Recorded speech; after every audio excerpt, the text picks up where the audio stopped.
በምስራቅ ጎጃም ዞን ሰዴ ወረዳ በተደረገ ማጥቃት በጠላት ላይ እርምጃ ተወስዷል። በዛሬው ዕለት ከሰዴ ወረዳ ወደ አንድነት ማርያም ቀበሌ በተለያዩ አቅጣጫዎች የተንቀሳቀሰው የጠላት ኃይል በ201ኛ ኮር 54ኛ ክፍለ ጦር ከፍተኛ ጉዳት ማስተናገዱን የፋኖ ወታደራዊ ምንጮቻችን ተናግረዋል። በአማራ ክልል ወረራ ከፈጸመው የብልጽግና ሰራዊት ጋር የሚደረገው የግንባር ተጋድሎ በቀጠለበት ሰላማዊ ሰዎች ላይ በሚደርሰው ጥቃት የበርካታ ንጹሃኖች ሕይወት እየተቀጠፈ ነው። የብልጽግናው ሰራዊት በሚፈጽመው የከባድ መሳሪያ ድብደባና የድሮን ጥቃት ንጹሃኖቹ ከህፃን እስከ አዋቂ በግፍ እየተገደሉ እንደሚገኙ በየዕለቱ የሚወጡ መረጃዎች ያሳያሉ። በኦሮሚያ ክልል ምስራቅ ወለጋ ዞን ጊዳና አያና ወረዳ በኦሮሚያ ልዩ ኃይል ተፈጽሟል በተባለው ጥቃት 19 ሰዎች ሲገደሉ በመቶዎች የሚቆጠሩ ቤቶች መቃጠላቸውን ነዋሪዎቹ ተናግረዋል።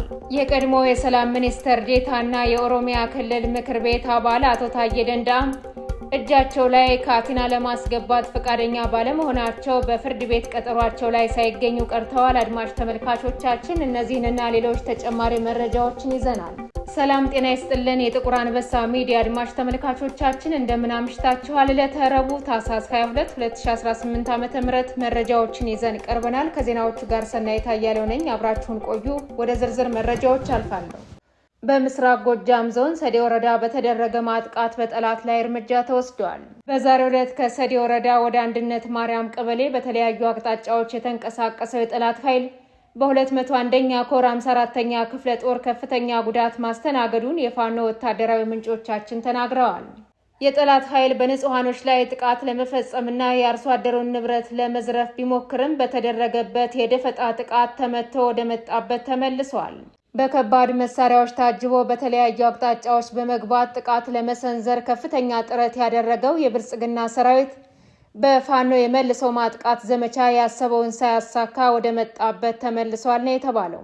በዛሬው ዕለት የጎጃም ቀጠናዎችን ጨምሮ በተለያዩ አካባቢዎች የደፈጣ ውጊያዎች ቀጥለው መዋላቸውን የግንባር መረጃዎች ያሳያሉ። የህልውና ትግሉን አጠናክሮ የቀጠለው የፋኖ ኃይል የብልጽግናን ሰራዊት በደፈጣና መደበኛ ውጊያዎች በመምታት ከፍተኛ ጉዳት እንዲያስተናግድ አድርጎታል። በአማራ ክልል ወረራ ከፈጸመው የብልጽግና ሰራዊት ጋር የሚደረገው የግንባር ተጋድሎ በቀጠለበት ሰላማዊ ሰዎች ላይ የሚደርሰው ጥቃት የበርካታ ንጹሃኖችን ሕይወት እየቀጠፈ ነው። የብልጽግና ሰራዊት በሚፈጽመው የከባድ መሳሪያ ድብደባና የድሮን ጥቃት ንጹሃኖቹ ከህፃን እስከ አዋቂ በግፍ እየተገደሉ እንደሚገኙ በየዕለቱ የሚወጡ መረጃዎች ያሳያሉ። አገዛዙ በህግ ማስከበር ስም የሚፈጽመው የጦር ወንጀል በክልሉ በአራቱም ጠቅላይ ግዛቶች የንጹሃኖችን ሕይወት እየቀጠፈ ይገኛል። የአገዛዙ ኃይል በፋኖ ላይ ጥቃት አደርሳለሁና የፋኖ ይዞታዎችን እቆጣጠራለሁ በሚል ሰበብ የሚፈጽመው የከባድ መሳሪያና የድሮን ጥቃት ለዓመታት ተጠናክሮ ቀጥሏል። የፋኖ ሰራዊትን በአውደ ውጊያ ማሸነፍ ያልቻለውና የውጊያ የበላይነት በፋኖ ተወስዶበት በርካታ ኃይሉ በጦር ሜዳ ያለቀበት የአገዛዙ ኃይል የደረሰበትን የፖለቲካ ኪሳራና ወታደራዊ ሽንፈት በሰላማዊ አማሮች ላይ በመወጣት የጦር ወንጀል እየፈጸመ ይገኛል። በክልሉ በተለያዩ አካባቢዎች እየተካሄደ ባለው ጦርነት የፋኖ ሰራዊት የውጊያ የበላይነቱን በመውሰድ በጠላት ላይ ከፍተኛ ሰብአዊና ወታደራዊ ኪሳራዎችን እያደረሰ እንደሚገኝ ይታወቃል። በኦሮሚያ ክልል ምስራቅ ወለጋ ዞን ጊዳና አያና ወረዳ በኦሮሚያ ልዩ ኃይል ተፈጽሟል በተባለው ጥቃት 19 ሰዎች ሲገደሉ በመቶዎች የሚቆጠሩ ቤቶች መቃጠላቸውንና መዘረፋቸውን ነዋሪዎቹ ተናግረዋል። ድርጊቱን ተቃዋሚዎቹ እናት ፓርቲና የኢሃፓ ጥቃቱ በመንግስት መዋቅር የተፈጸመ መሆኑን በመግለጽ ሲያወግዙት የክልሉና የአካባቢው ባለስልጣናት እስካሁን ያሉት ነገር የለም። በወረዳው የአማራ ተወላጆች ይኖሩበታል በተባለው ጠጋጅጊ አነስተኛ ከተማ ታህሳስ 14 2018 ዓ.ም አንድ መነኩሴን ጨምሮ በርካታ ሰላማዊ ሰዎች በስለትና በጥይት በአሰቃቂ ሁኔታ ተደብድበው መገደላቸውን ቢቢሲ ያነጋገራቸው 5 የዓይን እማኞችና የሟች ቤተሰቦች አስታውቀዋል። ከሟቾች በተጨማሪ በመቶዎች የሚቆጠሩ ቤቶች መቃጠላቸውንና ንብረቶች መዘረፋቸውን ነዋሪዎቹ አረጋግጠዋል። የቀድሞ የሰላም ሚኒስትር ዴኤታና የኦሮሚያ ክልል ምክር ቤት አባል አቶ ታዬ ደንደአ እጃቸው ላይ ካቲና ለማስገባት ፈቃደኛ ባለመሆናቸው በፍርድ ቤት ቀጠሯቸው ላይ ሳይገኙ ቀርተዋል። አቶ ታዬ ደንደአ ዛሬ ረቡዕ ታህሳስ 22 2018 ዓ.ም ልደታ በሚገኘው የፌዴራል ከፍተኛ ፍርድ ቤት የቀረቡባቸውን 3 ክሶች ለማየት ቀጠሮ ተይዞላቸው ነበር። ፍርድ ቤቱ ቀጠሮ ይዞ የነበረው የአቃቢ ሕግን ክስና የተከሳሹን ተቃውሞ ለመስማት ነበር።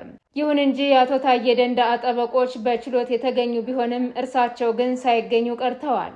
የማረሚያ ቤቱ የፖሊስ መኮንኖች ለችሎት አቶ ታዬ ደንደአ እጃቸው ላይ ሰንሰለት ለማድረግ ፈቃደኛ ባለመሆናቸው ፍርድ ቤት እንደማይቀርቡ ተናግረዋል።